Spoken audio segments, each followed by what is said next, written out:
Hello everyone. तो आज का हमारा टॉपिक है phenol.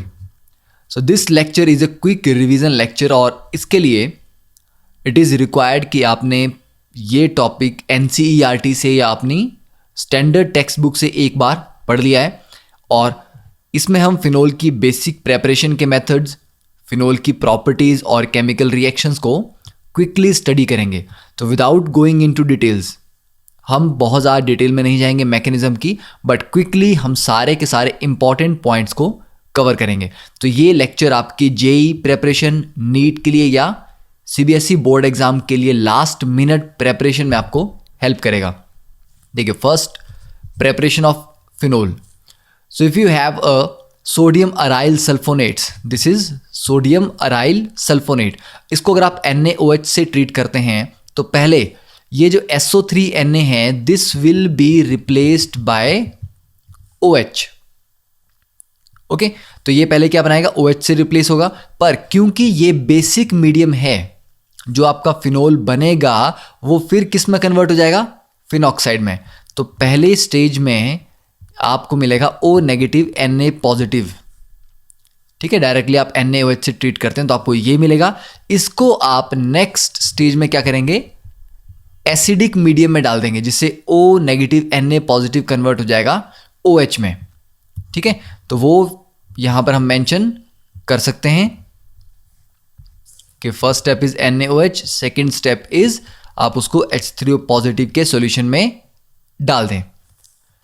Second method is diazonium chloride. Benzene diazonium chloride को आप डायरेक्टली वाटर से ट्रीट करेंगे तो इसमें क्या होगा, N2 गैस निकल जाएगी। ठीक है, और water as a nucleophile attack करेगा बेंजीन रिंग के ऊपर। ओके, तो यहां पर N2 गैस रिलीज होगी। तो H2O जब अटैक करेगा एज ए न्यूक्लियोफाइल तो OH2 यहां पर लगेगा, जिससे H पॉजिटिव बाहर निकलेगा और फाइनली आपको फिनोल मिलेगा। तो बेंजीन डायजोनियम क्लोराइड को सीधा वाटर से ट्रीट करना है, आपको फिनोल मिल जाएगा। थर्ड रिएक्शन, ठीक है, यहां पर दिया गया है, हमें क्या दिया गया है, पैरा नाइट्रोक्लोरोबेंजीन। अब इस केस में इस क्लोरीन को हम रिप्लेस करवा रहे हैं OH के साथ। ठीक है, तो पहले आपने किसे ट्रीट किया, NaOH के साथ, और हीट किया। अब हीट करने की जरूरत क्यों है, क्योंकि नॉर्मली बेंजीन के ऊपर अगर क्लोरीन हम लगा दें, इसको आप किसी और न्यूक्लियोफाइल से नॉर्मली रिप्लेस नहीं कर सकते।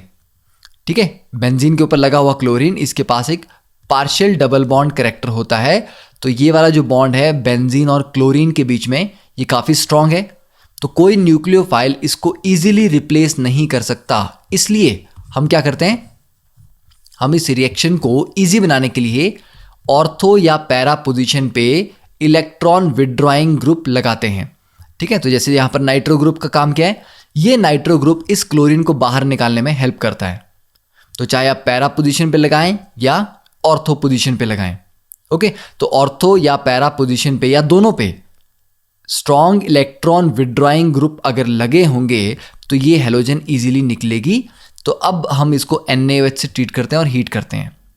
ठीक है, अगर हम ये NO2 नहीं लगाते तो क्या होता, तो आपको NaOH के साथ हाई प्रेशर और हाई टेम्परेचर दोनों यूज करने पड़ते।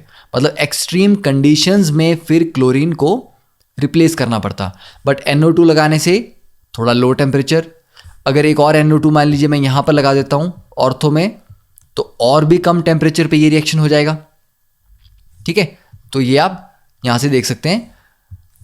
ठीक है, तो यहां पर हमने NaOH से क्लोरीन को रिप्लेस कर दिया OH, और उसके बाद इसका हाइड्रोलिसिस कर दिया। तो उससे क्या होगा, हमें क्या मिलेगा, फिनोल नहीं, इस केस में हमें यहां पर नाइट्रोफिनोल मिलेगा। ठीक है, क्योंकि नाइट्रो तो रिमूव नहीं हुआ। पर अगर हम सिर्फ फिनोल ही चाहते हैं तो हम यहां से नाइट्रो हटा देंगे और हाई टेम्परेचर के साथ यहां पर कंडीशन लगा देंगे, high temperature and high pressure. Okay, तो यहां से आपको डायरेक्टली OH क्लोरीन को रिप्लेस करके आपको फिनोल बना के देगा। नेक्स्ट इज हमारे पास यहाँ पे क्या दिया गया है, फिनोलिक एसिड्स। ठीक है, देखिए पैरा पोजीशन पे क्या है, CONA ग्रुप दिया गया है, मतलब पहले यहाँ पर क्या था, COOH कार्बोक्सिल एसिड ग्रुप था। इस कार्बोक्सिल एसिड को हमने ट्रीट किया NaOH के साथ या बेस के साथ, तो ये कन्वर्ट हो गया CO नेगेटिव Na पॉजिटिव में। अब इसको आप सोडा लाइम से ट्रीट करते हैं, तो सोडा लाइम डीकार्बोक्सिलेशन तो आपने पढ़ा होगा, तो ये CO2 निकल जाएगा। ओके, तो ये CO2 निकलने के बाद फाइनली आप इसको एसिडिक मीडियम से पास करेंगे तो हमें मिलेगा सिर्फ phenol. Okay, next is from cumene, this is called cumene. तो क्यूमीन में क्या है, बेंजीन के ऊपर हमने आइसोप्रोपाइल ग्रुप लगाया है। इस क्यूमीन स्ट्रक्चर को O2 से ट्रीट करें तो एरियल ऑक्सीडेशन होती है। इस एरियल ऑक्सीडेशन से क्या बनता है, देखिए ये जो CH बॉन्ड है, इनके बीच में 2 ऑक्सीजन ऐड हो जाएंगी, मतलब यहां पर परऑक्सी लिंकेज आ जाएगी। इसको बोलते हैं cumene hydroperoxide. This is cumene hydroperoxide. और इसके बाद इसको हम अगर एसिडिक मीडियम में H2SO4 और साथ में थोड़ा हीट करते हैं तो ये फाइनली कन्वर्ट होता है फिनोल प्लस एसीटोन में। ठीक है, तो यहां पर आपके acetone is the by product इस केस में, तो फिनोल आपका बन जाएगा। और इस रिएक्शन में क्यूमीन हाइड्रोपरऑक्साइड से फिनोल तक जाने के बीच में एक स्टेप आता है जिसमें फिनाइल शिफ्ट होता है। तो ये जो मैकेनिज्म है, इसके 3-4 स्टेप्स होंगे, उनमें एक स्टेप में फिनाइल शिफ्ट भी इन्वॉल्व होता है। ठीक है, तो अभी हम मैकेनिज्म में नहीं जाएंगे। तो आप क्यूमीन से बना सकते हैं। क्यूमीन को कैसे बनाएंगे, बेंजीन के साथ आप सिंपल फ्रीडल क्राफ्ट अल्काइलेशन कर सकते हैं प्रोपीन की। ओके, तो that those are the some basic preparation reactions of phenol. अब देखते हैं next the properties of phenol. First is phenol is a colourless crystalline solid. Yes, it is a crystalline solid. Melting point इसका है 43 degree Celsius और boiling point है 182 degree Celsius. तो boiling point phenol का relatively high है। Okay, 182 degree Celsius is relatively high boiling point. ऐसा क्यों है, because of the H bonding, कि फिनोल के मॉलिक्यूल्स एक दूसरे के साथ इंटरमॉलिक्यूलर H बॉन्डिंग कर सकते हैं, जिसकी वजह से इसका बॉइलिंग पॉइंट रिलेटिवली हाई होता है। Second, it is moderately soluble in cold water. तो कोल्ड वाटर में थोड़ा सा सॉल्युबल है, but readily soluble in concentrated H2SO4। इसको एज ए एंटीसेप्टिक यूज करते हैं और डिसइंफेक्टेंट भी यूज करते हैं। अगर फिनोल आपकी स्किन के साथ टच हो जाए तो आपकी स्किन पे ब्लिस्टर्स आ जाते हैं। ओके, तो इसको एज ए एंटीसेप्टिक यूज करेंगे, ऑब्वियसली डाइल्यूट फॉर्म में यूज करेंगे, और डिसइंफेक्टेंट की तरह यूज कर सकते हैं। Next is the use in the preparation of dyes. Different coloured dyes आप पढ़ते हैं, तो वहाँ पर उन रिएक्शन में फिनोल भी यूज़ किया जाता है। रिएक्टेंट साइड में कुछ इंपॉर्टेंट ड्रग्स की प्रेपरेशन में फिनोल यूज़ करते हैं। बेकेलाइट एक क्रॉस लिंक्ड पॉलीमर है, नोवोलैक एक पॉलीमर है, लीनियर पॉलीमर। ठीक है, तो पॉलीमर्स की प्रेपरेशन में, डाइज की प्रेपरेशन में, ड्रग्स की प्रेपरेशन में यूज़ होता है।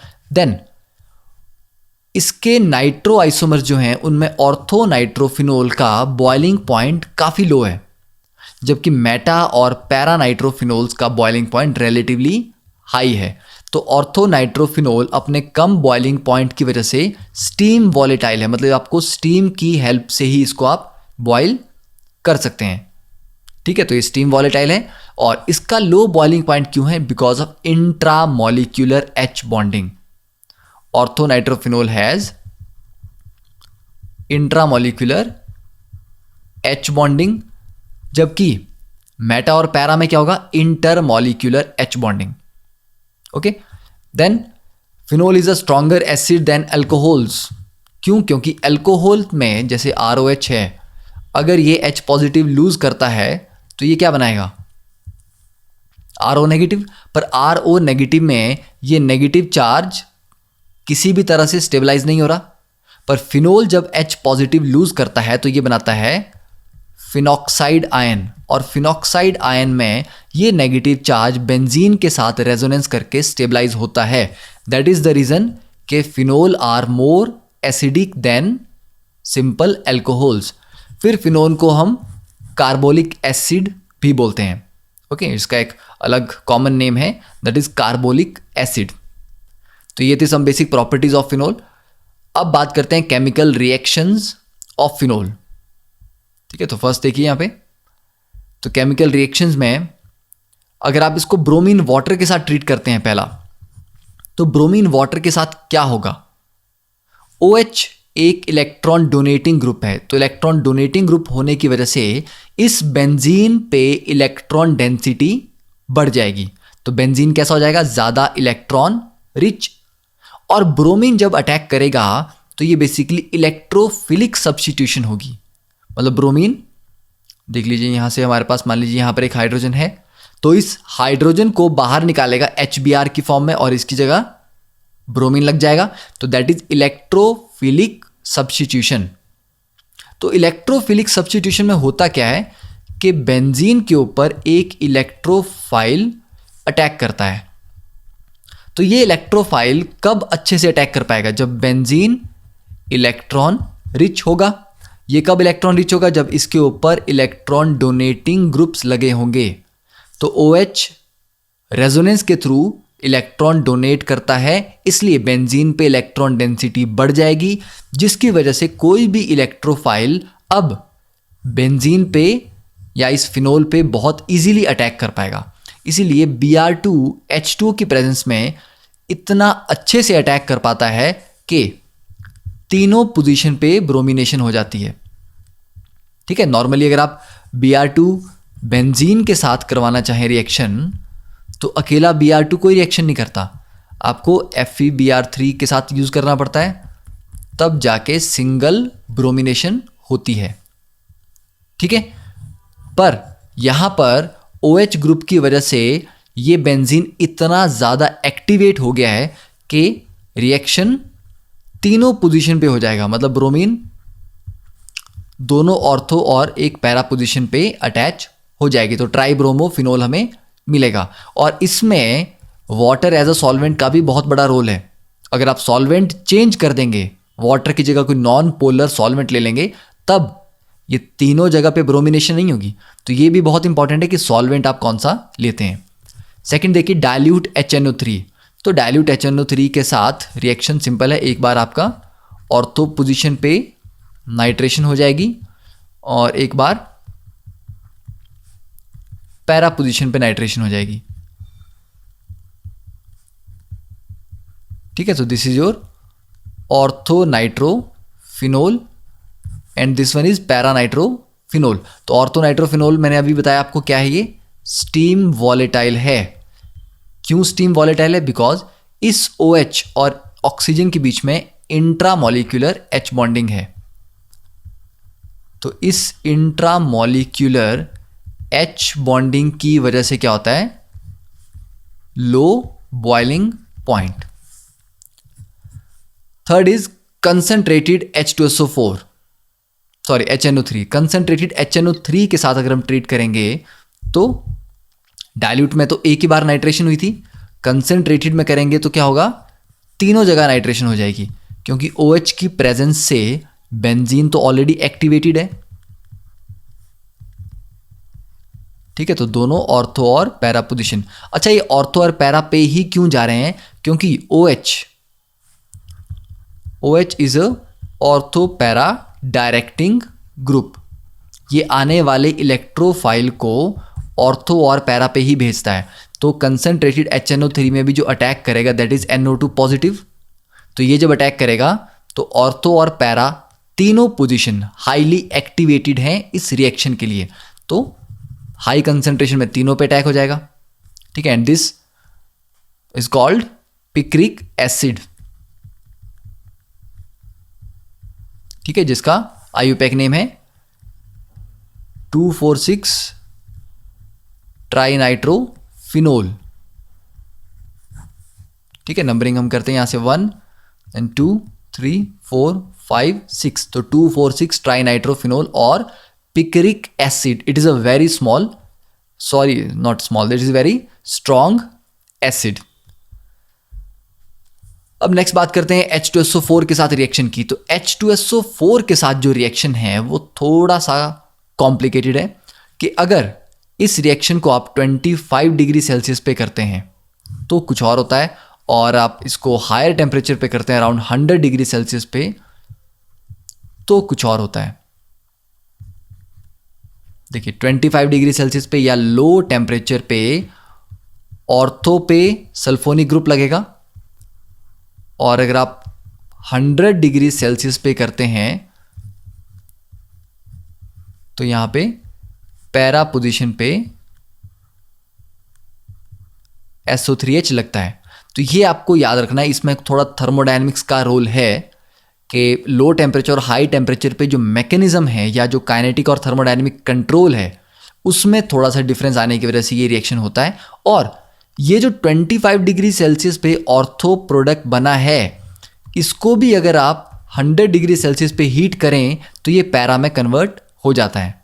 तो ये याद रखना कि sulphonation of phenol is temperature dependent, कि लो टेम्परेचर पे ऑर्थो पे होगी सल्फोनेशन और हाई टेम्परेचर पे पैरा पोजीशन पे होती है. Okay, now the fifth reaction, phenol को हम ट्रीट कर रहे हैं CHCl3NaOH और हीट कर रहे हैं, फिर लास्ट में उसको H2O के साथ हम ट्रीट करेंगे. तो this reaction is the Reimer Tiemann formylation. ठीक है, अब देखिए CHCl3 को जब आप NaOH से ट्रीट करते हैं तो होता क्या है.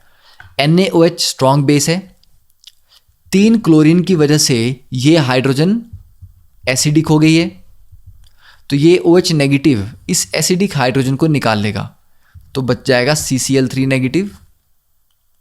ये CCl3 नेगेटिव एक Cl नेगेटिव छोड़ देगा तो बच जाएगा CCl2. This is डाइक्लोरोकार्बीन.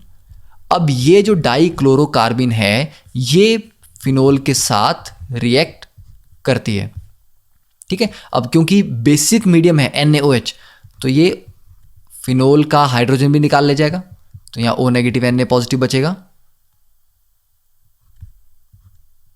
ठीक है, अब हमारे पास यहां पर आ गया CCl2. अब क्या होगा, ये नेगेटिव चार्ज यहां जंप करता है, ये डबल बॉन्ड, देखिए कार्बन के पास लोन पेयर तो है बट स्टिल इसका ऑक्टेट कंप्लीट नहीं है. ये कार्बन कैसा है, इलेक्ट्रॉन डेफिशिएंट, क्योंकि इसके पास कितने इलेक्ट्रॉन्स है ऑक्टेट में, 6 इलेक्ट्रॉन्स. इसलिए ये अटैक नहीं करेगा क्योंकि ये इलेक्ट्रॉन रिच नहीं है. तो यहां से बेंजीन का पाई बॉन्ड इस पे कार्बन पे अटैक करेगा, तो हमें जो यहां पर प्रोडक्ट मिलेगा दैट इज यहां पर डबल बॉन्ड O CCl2. और क्योंकि अब कार्बन के पास अपना लोन पेयर तो ऑलरेडी है और एक बॉन्ड यहां से भी बन गया, तो पहले ये न्यूट्रल था, अब एक एक्स्ट्रा बॉन्ड बन गया तो इस पर नेगेटिव चार्ज आ गया और इस पोजीशन पे ऑलरेडी एक हाइड्रोजन है. अब ये नेगेटिव चार्ज इस हाइड्रोजन को गेन करेगा, ये वाला बॉन्ड यहां जंप करेगा, ये वाला बॉन्ड वापस ऊपर ऑक्सीजन पे चला जाएगा. तो हमें क्या मिलता है, O नेगेटिव और यहां मिल जाएगा CHCl2. फिर इसको हम ट्रीट करते हैं फिर से OH नेगेटिव. अब OH नेगेटिव इन दोनों क्लोरीन को रिप्लेस करेगा. ठीक है, तो दोनों क्लोरीन की जगह पर क्या लग जाएगा, अब 2 OH, और एक कार्बन पे 2 OH ग्रुप अनस्टेबल होते हैं इसलिए वाटर निकलता है उनमें से और ये CHO रह जाता है. Okay, so that is the mechanism. तो आई थिंक आप इस मैकेनिज्म को आपने ऑलरेडी पढ़ा है अपने टेक्स्ट बुक्स में, जस्ट रिवाइज कराने के लिए मैंने आपको ये बताया है. तो फाइनली अगर हम यहां पर देखें कि प्रोडक्ट क्या बनेगा, you can note it down.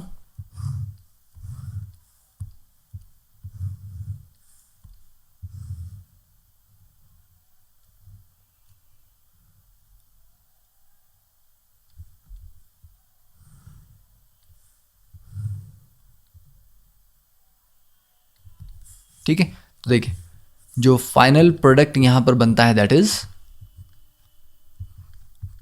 OH और एक ऑर्थो पोजीशन पे CHO होगा, this will be the major product. और जैसे मैंने ऑर्थो पे अटैक करवाया है वैसे पैरा पे भी अटैक हो सकता है। तो जब पैरा पे अटैक होगा दैट विल बी, यहाँ पर लगेगा CHO ग्रुप। ठीक है, तो this reaction is called Reimer टीमन reaction या फॉर्माइलेशन, क्योंकि हम कौन सा ग्रुप लगा रहे हैं फिनोल पे, CHO। तो CHO इज फॉर्माइल, इसीलिए इसको बोलते हैं रीमर टीमन फॉर्माइलेशन। अब इसी का एक और मिलता जुलता रिएक्शन है second, that is reamer Tiemann carboxylation. Okay, अब कार्बोक्सिलेशन में यहां पर रीमर टीमन जो रिएक्शन फॉर्माइलेशन मैंने आपको बताया, इसमें आप ये भी याद रख सकते हैं कि स्लो स्टेप कौन सा है, attack of dichlorocarbene. Okay, this reaction is the rate determining step जिसमें CCl2 का अटैक होता है। अब CHCl3 की जगह हम CCl4 अगर लेते हैं तो यहां पर क्या होगा, फाइनली जो आपको प्रोडक्ट मिलता है उसमें फॉर्माइलेशन नहीं होती बल्कि COOH बनता है। ओके, तो यहां पर पहले हम CCl4 NaOH और हीट ट्रीट करेंगे, लास्ट में क्योंकि बेसिक मीडियम में ये O नेगेटिव रहेगा उसको हम H positive that is acidic medium में डाल देंगे। तो जब CCl4 आ जाएगा तो आपको क्या करना है, कार्बोक्सिल ग्रुप लगाना है। एक बार ऑर्थो पोजीशन पे, this is the major product, और दूसरी बार पैरा पोजीशन पे, that will be the minor product. So this reaction is called Reimer Tiemann carboxylation.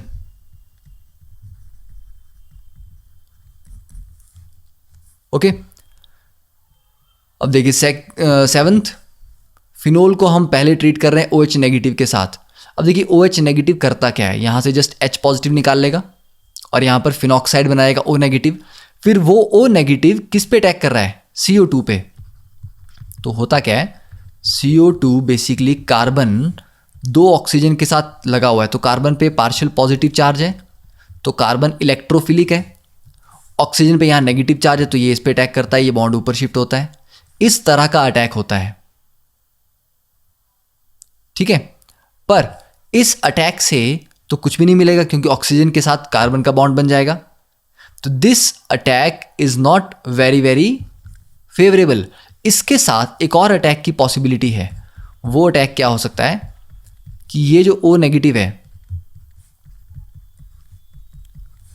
ये O नेगेटिव यहां जंप करे और ये वाला बॉन्ड इस पे अटैक करे और ये ऊपर जाए, तब ये वाला अटैक ज़्यादा फेवरेबल है। क्यों ज़्यादा फेवरेबल है, क्योंकि कार्बन ऑक्सीजन से ज़्यादा न्यूक्लियोफिलिक होता है। ऑक्सीजन का नेगेटिव चार्ज उतने अच्छे से डोनेट नहीं किया जा सकता जितने अच्छे से कार्बन का नेगेटिव चार्ज डोनेट किया जा सकता है। तो ये चीज़ ध्यान रखनी है कि दोनों अटैक्स की पॉसिबिलिटी होती है, but this attack is more favourable. तो फाइनली हमें क्या मिलता है, यहाँ पे अटैक होगा CO पे, CO2 पे, तो COO नेगेटिव इसके साथ अटैच हो जाएगा। ठीक है, CO नेगेटिव और यहाँ O नेगेटिव। क्लियर। अब मैंने O नेगेटिव और CO नेगेटिव क्यों लिखा, मैंने COOH क्यों नहीं लिखा, क्योंकि हम बेसिक मीडियम में हैं।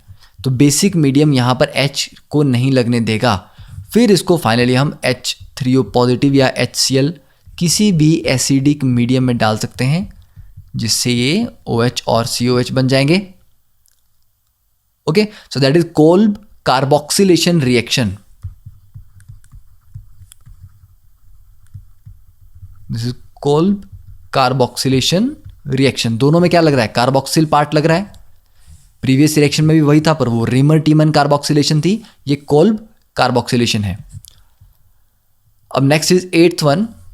अब यहाँ पर आप फिनोल को OH नेगेटिव और HCHO से ट्रीट करते हैं, इसमें क्या बनता है, तो इस रिएक्शन को हम आगे थोड़े कुछ देर में पढ़ते हैं, क्योंकि ये थोड़ा डिटेल में हमें पढ़ना पड़ेगा कि HCHO के साथ रिएक्शन बहुत अलग अलग तरीकों से पॉसिबल है। ठीक है, तो इसको अब स्किप करते हैं। इसमें बेकेलाइट बनेगा फाइनली, एक नोवोलैक बन सकता है, एक बेकेलाइट बन सकता है। ठीक है, तो देखते हैं पहले रिएक्शन नंबर 9। तो फिनोल को CH3COCl के साथ ट्रीट किया।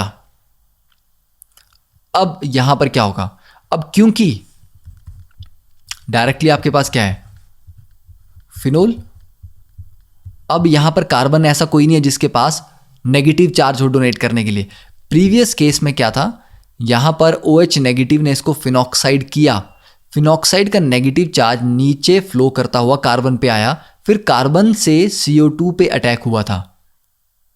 तो वहां पर मैकेनिज्म बेस की वजह से चेंज हो गया। यहां पर कोई बेस नहीं है और आपको दिया गया है CH3C++OCl। अब ये कार्बन पे पार्शियल पॉजिटिव और ऑक्सीजन पे पार्शियल नेगेटिव चार्ज होते हैं। ऑक्सीजन अपने लोन पेयर से डायरेक्टली इस पे अटैक करेगा और फाइनली आप बोल सकते हो कि ये HCl हमने निकाल दिए और ऑक्सीजन का डायरेक्ट बॉन्ड बना दिया इसके साथ। तो इसके बेस पे हमारा फाइनल यहां पर प्रोडक्ट बनता है। तो देखिए फाइनल प्रोडक्ट यहां पर होगा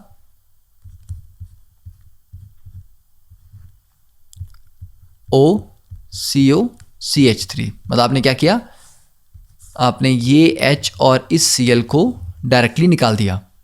ठीक है, तो आपका ये प्रोडक्ट बन गया। अब इसको अगर आप जस्ट AlCl3 किसी लुईस एसिड की प्रेजेंस में हीट करते हैं तो इसमें एक रीअरेंजमेंट होता है। ठीक है, तो यहां पर क्या आ जाएगा, यहां पर OH और एक बार ये COCH3 पैरा पे चला जाएगा और एक बार ये COCH3 ऑर्थो पे चला जाएगा। This particular rearrangement is called fries rearrangement. ठीक है, तो काफी इंपॉर्टेंट रीअरेंजमेंट है फ्राइज रीअरेंजमेंट, तो आपको ये भी याद रखना है। नेक्स्ट इज फिनोल को हमने डाइल्यूट NaOH के साथ ट्रीट किया। तो डाइल्यूट NaOH के साथ क्या होगा, पहले O नेगेटिव बनेगा फिनॉक्साइड आयन, फिर उसको हमने बेंजीन डायजोनियम क्लोराइड के साथ ट्रीट किया। तो this is actually a coupling reaction. ठीक है, ये बेंजीन जो डायजोनियम वाला पार्ट है और ये फिनोल, ये आपस में ज्वाइन कर जाते हैं। तो कैसे ज्वाइन करते हैं, शॉर्टकट क्या करना है आपने,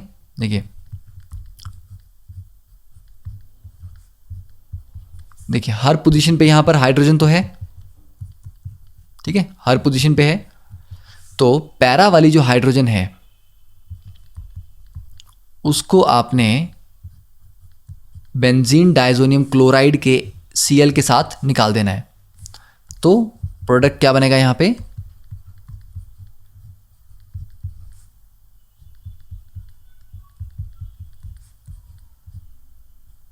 this is the product of this coupling.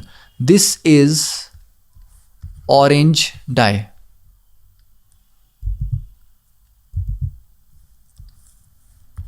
This is orange dye. तो मतलब फिनोल को जब हम डायजोनियम सॉल्ट्स के साथ कपल करते हैं तब उसमें डाई बनती हैं। ठीक है, तो ये आप याद रख सकते हैं कि फिनोल के H को नहीं निकालना है Cl के साथ, उसकी पैरा पोजीशन पे, क्योंकि डाइल्यूट NaOH की प्रेजेंस में फिनॉक्साइड बनेगा। फिनॉक्साइड बनेगा तो नेगेटिव चार्ज नीचे की तरफ फ्लो करेगा। ठीक है, इसीलिए ये मैकेनिज्म थोड़ा डिफरेंट है। नेक्स्ट इज फिनोल को जिंक के साथ हीट करते हैं तो क्या होता है, zinc is the reducing agent, तो ये जस्ट OH ग्रुप को रिड्यूस कर देगा और एज इट इज आपको यहां पर बेंजीन मिल जाएगा। तो this is a very important reaction कि कभी भी आपको स्टार्टिंग में फिनोल दिया गया है और आपको बेंजीन चाहिए, जस्ट आप जिंक के साथ हीट करेंगे, रिडक्शन करेंगे तो बेंजीन मिल जाएगी। नेक्स्ट देखिए 12th इज NaOH के साथ ट्रीट किया तो फर्स्ट स्टेप में हमें क्या मिला, O negative Na positive, that is sodium phenoxide. फिर CH3I के साथ ट्रीट कर रहे हैं तो क्या होगा, अब ये एज ए न्यूक्लियोफाइल काम करेगा। CH3I सिंपल एक RX है, तो ये O नेगेटिव R पे अटैक करेगा, X बाहर जाएगा, just a nucleophilic substitution reaction, SN2 mechanism. ठीक है, तो यहां पर ये क्या हो रहा है, this is Williamson ether synthesis. तो ये O नेगेटिव आके किस पे अटैक करता है, this O negative will attack on this carbon, iodide को बाहर निकालेगा और आपको फाइनल प्रोडक्ट में क्या मिलेगा, ether. Okay, so that is a Williamson ether synthesis. 13th, OH को NH3ZnCl2 के साथ अगर हम ट्रीट करते हैं तो OH के साथ यहां पर NH2 अटैच हो जाएगा. Is it right? क्या हम NH3 और ZnCl2 के साथ ट्रीट करेंगे तो क्या ऑर्थो पोजीशन पे NH2 लगेगा या OH की रिडक्शन हो जाएगी? This will be reduction of OH. ठीक है, सेम पोजीशन पे जहां पर OH लगा था वहीं पे NH2 लग जाएगा. जब अकेला जिंक था तो OH हट के हाइड्रोजन लगा दिया था. जब उसको आप NH3 के साथ ट्रीट कर रहे हैं तो OH को रिमूव करके NH2 यहां पे लग जाता है. देन अब अगर हम फिनोल को PCl5 के साथ ट्रीट करते हैं तो क्या बनता है, chlorobenzene plus POCl3 plus HCl. Okay, next CH2N2 के साथ अगर इसको ट्रीट करेंगे तो यहां पे कार्बीन इंसर्शन होती है. ये CH2N2 टूटता है और कार्बीन देता है. ये कार्बन ऑक्सीजन और हाइड्रोजन के बीच में एंटर करता है तो आपको OCH3 मिलता है, ईथर. ठीक है, तो this is a carbene insertion reaction. And last one, अगर आप इसको डायरेक्टली निकल के साथ 3H2 that is catalytic hydrogenation करते हैं तो कैटालिटिक हाइड्रोजिनेशन में बेंजीन के तीनों बॉन्ड की हाइड्रोजिनेशन हो जाएगी और आपके पास बचेगा cyclohexanol. Okay, so those are the 16 some main reaction. हो सकता है कि कुछ रिएक्शन स्टिल यहां पर रह गए हों, but since is a quick revision lecture तो आई थिंक इतने रिएक्शन अगर आपको याद हैं तो आपको फिनोल के बारे में अच्छा नॉलेज है. ओके, अब देखते हैं next is reaction with formaldehyde, जो मैंने आपको अभी कहा था कि हम नेक्स्ट टॉपिक में करेंगे. देखिए, फॉर्मल्डिहाइड दैट इज HCHO, इसके साथ रिएक्शन अलग अलग तरीके से होते हैं. तो अंडर डिफरेंट कंडीशंस अलग अलग प्रोडक्ट्स बनते हैं. फॉर एग्जांपल, पहला अगर केस देखें तो फिनोल को हमने यहाँ ट्रीट किया HCHO के साथ बेसिक कंडीशन में, लो टेम्परेचर पे, और अप्रॉक्सीमेटली 5 दिन इस रिएक्शन को लगे. अब इसमें पैरा पोजीशन पे CH2OH लगता है और एक बार ऑर्थो पोजीशन पे CH2OH लगता है. And this reaction is called Lederer Manasse reaction. तो ये याद रखना है, क्या करना है, बेसिक कंडीशन थी पर लो टेम्परेचर था और काफ़ी लंबा टाइम लगा. मतलब HCHO की भी कंसंट्रेशन नॉर्मल थी, कोई ज़्यादा हाई कंसंट्रेशन नहीं थी. Second is phenol on condensation with insufficient amount of HCHO. अब HCHO यहां पर पहले रिएक्शन में तो सफिशिएंट था, एक्सेस भी नहीं था, कम भी नहीं था, जस्ट सफिशिएंट. अगर कम HCHO हम लेते हैं और फिनोल ज़्यादा होगा, ठीक है, और एसिड कैटलिस्ट कोई है तो हमें एक लीनियर पॉलीमर मिलता है नोवोलैक. तो पहले फिनोल HCHO के साथ रिएक्ट करेगा. ठीक है, तो जैसे मैंने आपको कहा ऑर्थो और पैरा दोनों पे CH2OH लग सकते हैं. तो जब ऑर्थो पे CH2OH लगता है तो क्योंकि HCHO लिमिटेड था, फिनोल ज़्यादा है, तो ये जो प्रोडक्ट बना ये वापस फिनोल के साथ एक बार रिएक्ट करेगा. तो ये CH2OH के आगे फिर से फिनोल अटैच हो जाएगा. ठीक है, तो इसका OH और आप बोल सकते हैं कि फिनोल का ऑर्थो पोजीशन का हाइड्रोजन का H, मतलब ये CH2OH और फिनोल में ये ऑर्थो पोजीशन का हाइड्रोजन, ये दोनों आप निकाल सकते हैं H2O और ये आपस में फिर से ज्वाइन हो जाएंगे. ठीक है, तो ये प्रोडक्ट बनेगा. फिर ये HCHO के साथ रिएक्ट करेगा तो फिर यहाँ पर इस ऑर्थो पोजीशन पे CH2OH लगेगा. फिर वो आगे फिनोल के साथ रिएक्ट करेगा, फिर एक और बेंजीन ग्रुप ऐड होगा. तो इस तरह से ये एक लीनियर पॉलीमर बनता है. तो क्या याद रखना है कि जो नोवोलैक है इट्स अ लीनियर पॉलीमर. ठीक है, तो लीनियर पॉलीमर बनता है और इनसफिशिएंट अमाउंट ऑफ HCHO और एसिडिक कैटलिस्ट की प्रेजेंस में रिएक्शन होता है।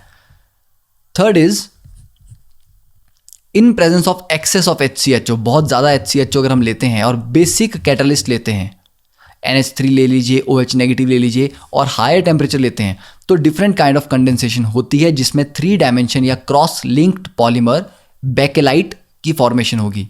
तो phenol OH negative, HCHO excess में लेना है, हीट करना है, this is the cross linked polymer Bakelite. Okay, तो ये ध्यान में रखना है कि HCHO से रिएक्शन के बाद 3 अलग अलग प्रोडक्ट्स बन सकते हैं। Okay, that is sufficient. अब देखते हैं next is phthalein reaction. Phthalein reaction is important for the formation of phenolphthalein. तो इसमें क्या होता है, 2 फिनोल लेने हैं आपने और एक थैलिक एनहाइड्राइड लेना है। ठीक है, तो 2 फिनोल एक थैलिक एनहाइड्राइड, ये वाटर मॉलिक्यूल यहां से निकल जाएगा in presence of anhydrous zinc chloride, और ये जो आपके पास स्ट्रक्चर बनेगा finally that is called phenolphthalein, जिसको कैसे यूज करते हैं हम as a indicator in acid base titrations. अब this reaction is a diagnostic test for phenols, कि फिनोल्स की प्रेजेंस को आइडेंटिफाई करने के लिए भी ये रिएक्शन यूज किया जाता है। ओके, नेक्स्ट, अब ये फिनोल्फ्थलीन जो बना, इसको अगर आप किसी भी मान लीजिए एसिड में डाल रखा है आपने और ऊपर से आप drop by drop base add कर रहे हैं टाइट्रेशन में, ठीक है, मतलब यहाँ पर आपके पास एसिड है, इसमें आपने थोड़ा सा फिनोल्फ्थलीन डाल रखा है तो कोई कलर नहीं आएगा, ऊपर से आप बेस ऐड कर रहे हैं धीरे धीरे, तो जब थोड़ा सा अल्कली ऐड होता है वो एसिड को न्यूट्रलाइज करेगा। ठीक है, जब पूरा एसिड न्यूट्रलाइज हो जाएगा तो क्या होगा, कलर चेंजेस टू रेड। ठीक है, एग्जैक्टली एसिड बेस्ड टाइट्रेशन में तो रेड नहीं होता, बट अगर हम सिर्फ फिनोल्फ्थलीन की बात करें तो फिनोल्फ्थलीन अकेले को अगर आप अल्कली से ट्रीट करें तो उसका कलर रेड में चेंज होता है, पर अगर एक्सेस ऑफ अल्कली डाल दें तो वापस कलरलेस हो जाता है। ठीक है, तो ये इंपॉर्टेंट पॉइंट है कि फिनोल्फ्थलीन थोड़े से अल्कली के साथ कलर चेंज करके रेड बनाता है और एक्सेस अल्कली के साथ वापस कलरलेस हो जाता है।